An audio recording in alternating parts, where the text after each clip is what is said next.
And the Lord spake unto Moses, saying, Command the children of Israel that they bring unto thee pure oil olive beaten for the light, to cause the lamp to burn continually in the tabernacle of the congregation. And it shall be a statute forever in your generation.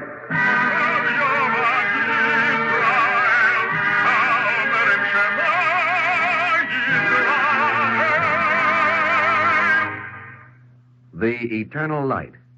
The National Broadcasting Company and its independent affiliated stations present The Eternal Light, a program which comes to you under the auspices of the Jewish Theological Seminary of America. Our program today, written by Joseph Mindell, In Her House.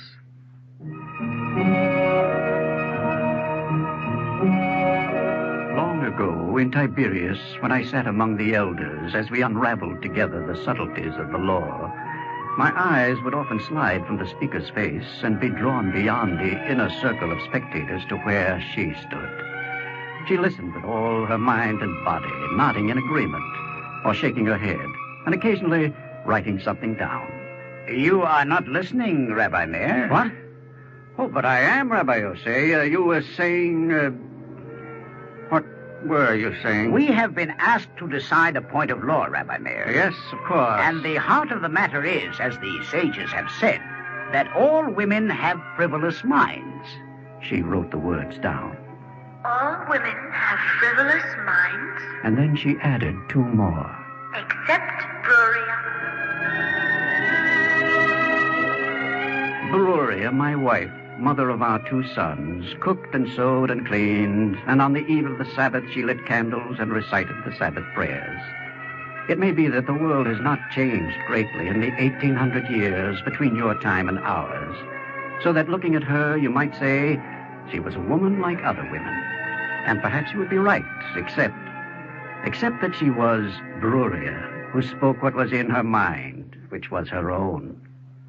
With all respect to the Assembly of Elders, may I be heard? Who said that? Come forward, Bruria. But, Rabbi Yehuda, after all... Rabbi Yosef. It's true that Bruria is unusually well-read for a woman, but after all... I have studied the Torah and the commentaries of the sages. But we are discussing a question for scholars to decide. My father was Rabbi Hanania ben Teradion. I learned from him. Your father was a scholar. My husband is Rabbi Meir. I learned from him. Your husband is indeed a scholar. We would be honored to hear him. My husband was a young man when he was ordained by Rabbi Akiba. To those who refused to listen to him because of his youth, he said, "Look not to the vessel, but to its contents. Many a new vessel contains old wine, but there are old casks that do not contain even new wine." Have I quoted you correctly, Rabbi Meir? You have spoken well, Bruria, daughter and wife of scholars, but I think you have not convinced Rabbi Yosei. Perhaps Rabbi Yosei drinks only from casks of a certain age, or size, or shape. Now you are offended, Bruria. Bruria, do you wish to speak on the point of law under discussion? Yes, Rabbi Yehuda. Then we will listen. Please understand, Bruria, I meant nothing personal. It is only that... That I am a woman. That is obvious to anyone, Rabbi Yosei, a scholar or not. But if you do not hear me, how will you know whether what I say is right or true?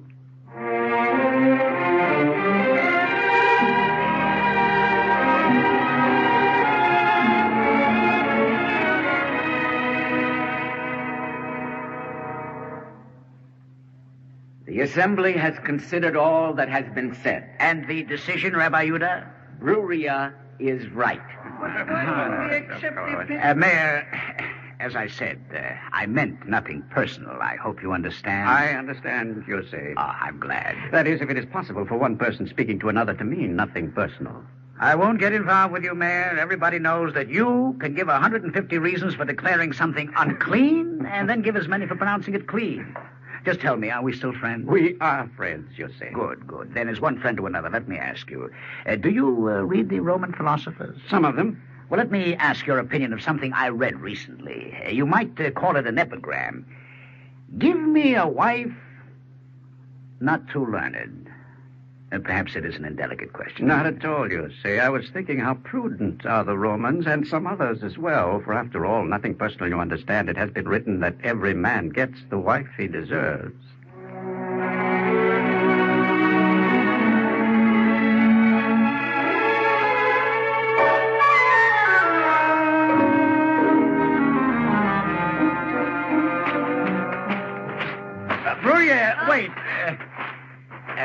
Tell me, Brurier, which of these roads will take me on the way to Lida?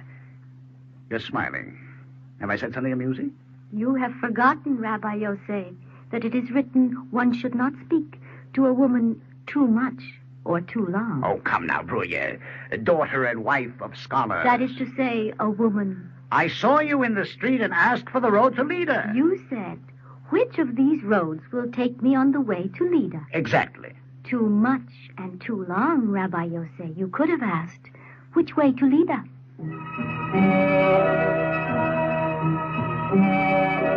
Brurier was counted among the Tanaim, the teachers who interpreted the law. You must not therefore think that in our house we conversed in passages from the Torah and in learned commentaries. Still, there were occasions, as once, when I lost my temper. What are you saying, Mayor? You heard what I said, Brurier. You prayed that men, your neighbors, should die. They are evil, lawless men. They entice young children. They steal in the marketplace. They set traps for the passerby. I have seen these things done, Brurier. And if you have? I am at the limit of patience, the end of endurance of evil. And if you are? Forgive me, Mayor. I'm trying to understand. What's all true? It is true. Let the evildoers perish. What is in your mind? Is it the words of the psalm, let sinners cease out of the earth? Is that it?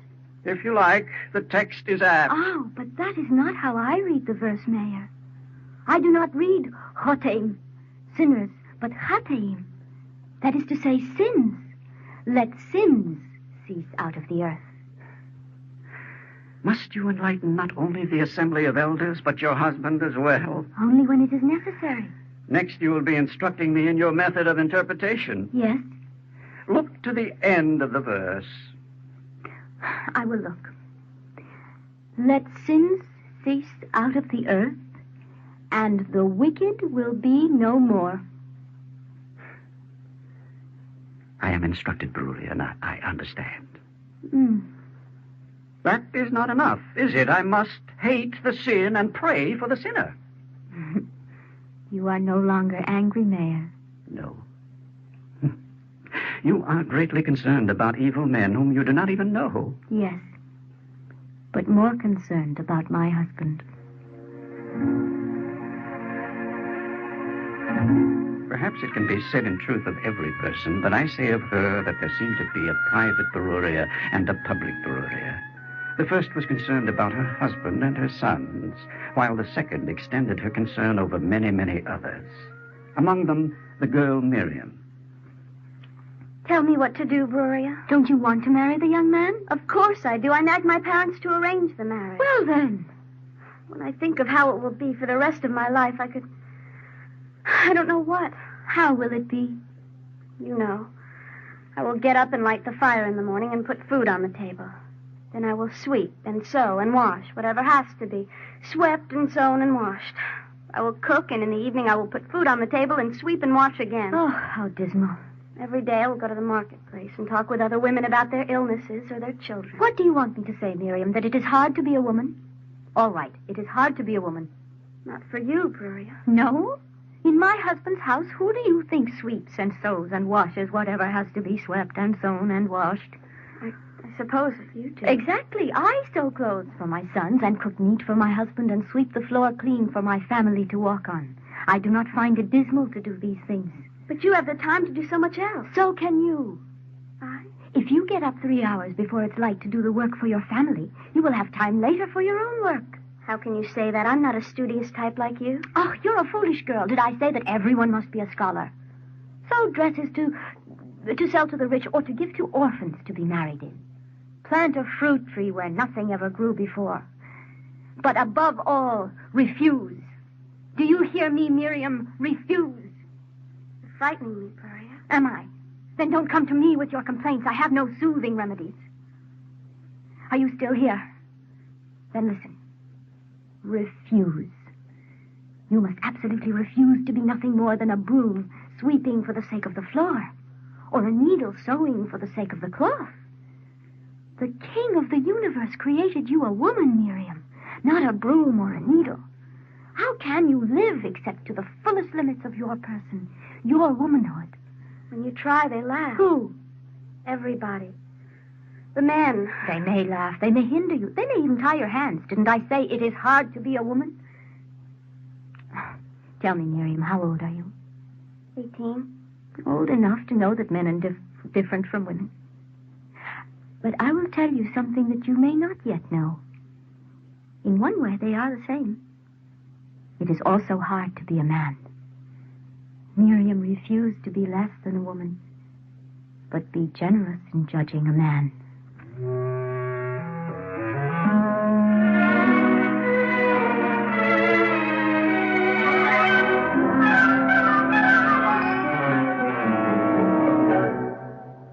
I am Miriam's father. I know who you are, Tobias. This is Tzipporah, my wife. I tried to keep him from coming here, Miriam. Be still, Tzipporah. I brought you to listen, not to speak. My husband is not here, Tobias. I did not come to see Rabbi Meir, but you. Ah, about Miriam? You are putting ideas into it. That's what heads are for. If you please, Bruria, no philosophy. All your talk can only make my daughter unhappy and discontented. Perhaps so. Knowledge can be painful at first. Miriam has been taught what her obligations are and how to serve her husband and the children she will bear him. That is all she needs to know. Oh, is that what you think too, Tzipporah? Bruria, What Tzipporah thinks is neither here nor there. You have taught your daughter a narrow kind of knowing. It is enough for Miriam. She had the misfortune to be born a female. Misfortune? Do I have to teach Bruria? Of course it is a misfortune. Isn't that why every man offers daily prayers of thankfulness that he was not created a woman? If you are asking a question, the answer is no. What? What do you mean? It is a prayer of gratitude for the privilege of carrying out all the precepts of the Torah, as you may perhaps know. Yes, naturally. But a woman, because of her household obligations, is released from one type of religious observance. And so, since a man's responsibility, and therefore his privilege, is greater, he expresses gratitude. I did not ask for a lecture, Bruria. Then don't expose your ignorance, Tobias. Serves me right for arguing with a woman. I tell you for the last time, Bruria, you're turning Miriam's head, and I won't have it. Leave her alone.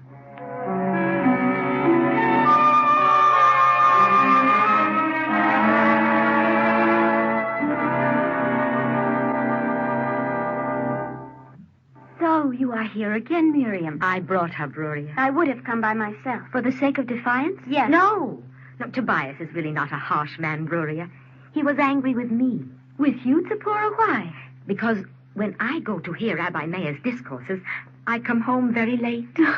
My husband's discourses are notoriously lengthy. Because he has so many things to say. Yes. How can I leave before he finishes? But Tobias will not be angry long. I don't care if he is. Miriam, there is no sense in defiance for its own sake. It doesn't teach you anything. Oh, Mother. Soon you will be leaving your father's house, Miriam. What if your husband commands you or forbids? He's not like that at all. Our marriage will be like no other. You see, Bruria, she's still a child. Speak to her, Bruria. Teach her what she must learn. Rabbi Yosei can see me only as a woman, not a scholar. You look at me and hardly see a person, only a teacher. Tzipporah, be my friend, not my disciple. And Miriam. Yes, Bruria? I have 2 sons, but no daughter. 2 boys who are always running and who no longer allow me to kiss them. Miriam, will you sit beside me for a little while? Of course. I'll tell you an old story that may even be true. Once a Roman lady asked a rabbi... Is it Rabbi Meir? No, but it might have been. Rabbi, she said, in how many days did the Holy One create the universe? In 6 days, the rabbi answered. Then tell me, what has he been doing from that time to this? He has been arranging marriages. Is that all? Said the great lady. That is so easy, I could do it myself. It may seem easy to you, he said, but to the Holy One, praised be his name, it is just as difficult as parting the Red Sea to take the children of Israel out of bondage in Egypt. What are you thinking, Miriam? If it is as you say, Bruria... Oh, not I. The rabbi in the story. If it is really so, then how is it that not all marriages are filled with joy and love from the first day to the last? Yes, that's really the question, isn't it? I'll tell you what I think. I think that the Holy One, praised be he, undertakes the difficult task of matching a man with a woman with a man. And then he leaves it to each one of us to find our prearranged partners.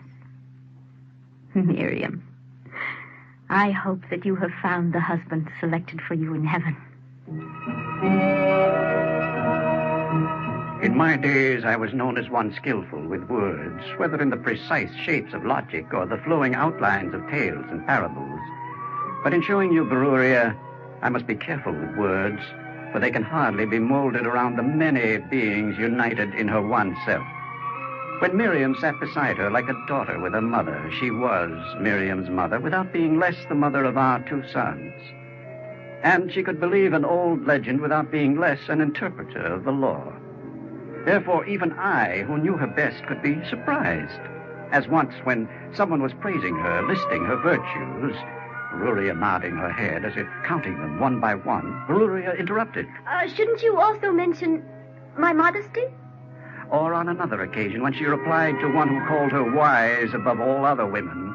Is that so unexpected? So that I was about to reproach her for boasting, but she went on. There is, after all, good reason for my wisdom. It is said of Rabbi Meir that whoever only touches his garment becomes wise, while I have walked under his cloak all the years since the Holy One, praised be he, chose him for my husband. We walked together, Beruria and I and our sons, until one day that was to us like the end of days. It was a Sabbath. I remained longer than usual in the house of study, so that it was almost dusk when I came home. I have put out the wine for the Havdalah. Not yet, Beruria. It's still the Sabbath. Where are our sons? They are not here. You have been indoors all day, Mayor. Perhaps you would... Where did they go? To the house of study, I think. Perhaps you would like to sit outside while I prepare the evening meal? I did not see them at the house of study. No? Then I must have been mistaken. Beruria. Mayor, even though the Sabbath is ending, it is not a time for agitation and concern. Concern? Why should I be concerned? Oh, I didn't mean concern. I meant, I don't know what I meant. It doesn't matter, does it? If they didn't go to the house of study... Look, Mayor, as we are talking, it has been getting dark. Shall I pour the wine for the Havdalah service? Yes, then I'll set the table and we'll eat. Without the boy?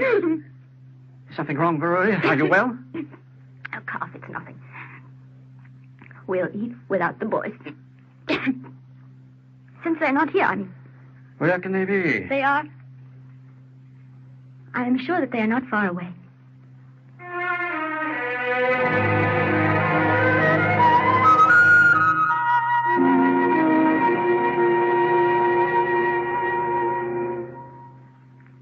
I'm going out, Beruria. But you haven't finished your meal. I have finished. I'm going to look for our sons.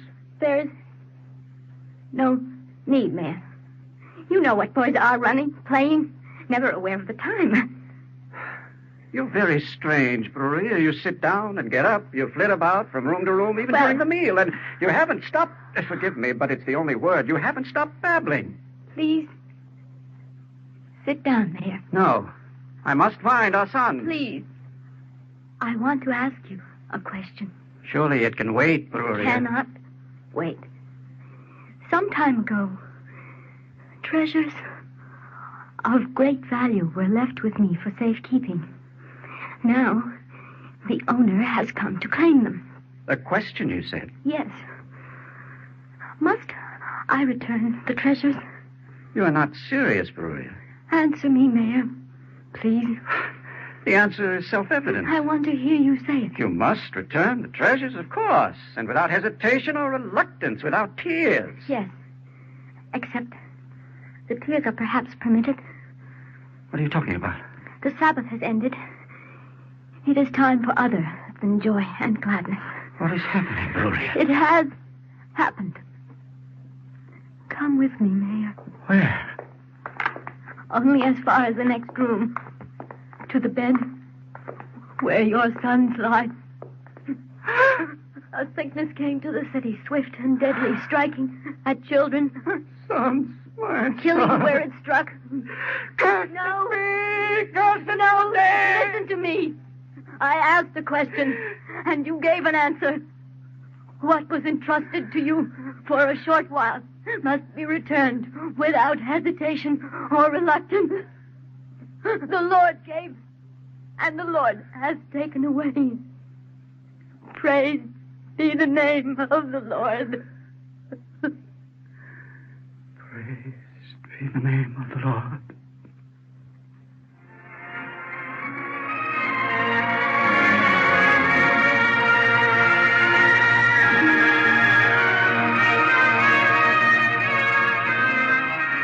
It may be that across the chasm of 1,800 years, reality loses its agonizing bite and anguish is softened. I must tell you that on that day, life struggled with death, and we survived because life was strong in Bruria. It is written, every wise woman buildeth her house. Out of the days of her years, Bruria built a house, and in her house there was shelter for us and a world beside.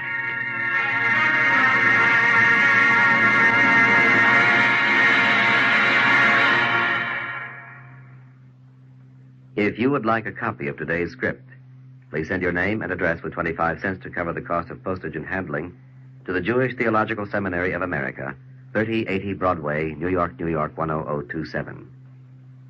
And now we take great pleasure in presenting Mrs. Saul Henkind, President of the National Women's League of the United Synagogue of America. Mrs. Henkind.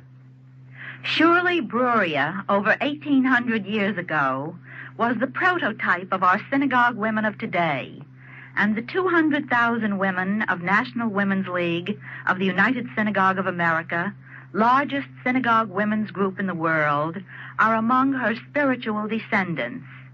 We are dedicated to the perpetuation of traditional Judaism in our modern society and to the translation of its high ideals into practice through a living Judaism in the home, the synagogue, and the community. Our organization is currently celebrating its 50th anniversary. Our theme for this Jubilee year is Lift Up Thy Voice with Strength. And this we do confidently, for even as Bruria of old, our strength is based upon the commitment to learning, teaching, and doing. Our founder, Matilda Schechter of blessed memory, who dared to dream of the important role a Jewish woman can play in her community, could scarcely have envisioned the present scope and breadth of purpose of our work. Our leadership consists of outstanding volunteer women who give direction in programming, foster youth activities and adult Jewish education, teach the art of Jewish family living, and bring attention to Jewish books, of which we publish many on our own. Our women have made a vital contribution in transcribing Hebrew prayer books into Braille and cooperate with many other humanitarian Jewish agencies. We stimulate interest in Israel affairs and in the United Nations, where we have a non-governmental observer. We have a very broad program of social action, inasmuch as our women are concerned with the problems which beset their communities, this nation, and the world today. Through our Torah Fund and Residence Hall campaign, we have the privilege of sharing in the support of the Jewish Theological Seminary of America. You could say that we are concerned with the totality of living for Jewish women. During this period of Jubilee, we are intensifying all our efforts, and as we enter our second half-century, we shall continue to lift up our voice with strength for commitment to our faith and our traditions. Thank you, Mrs. Henkind.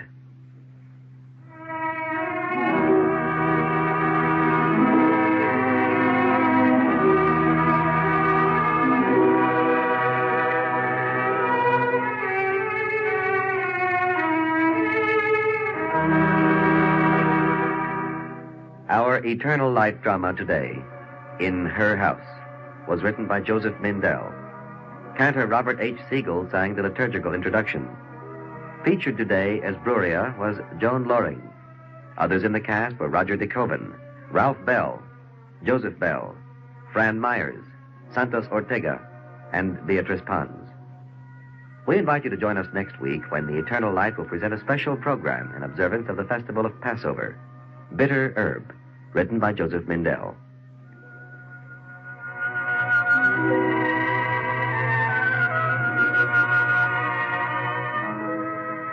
This is Jerry Damon.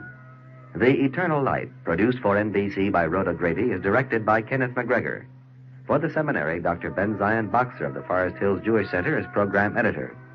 Milton E. Krentz, producer, and Ruth Sussman, program coordinator.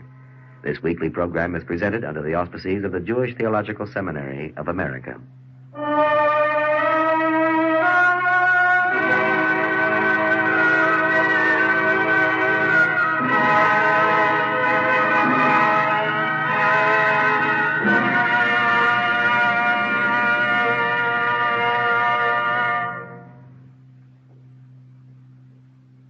This is the NBC Radio Network.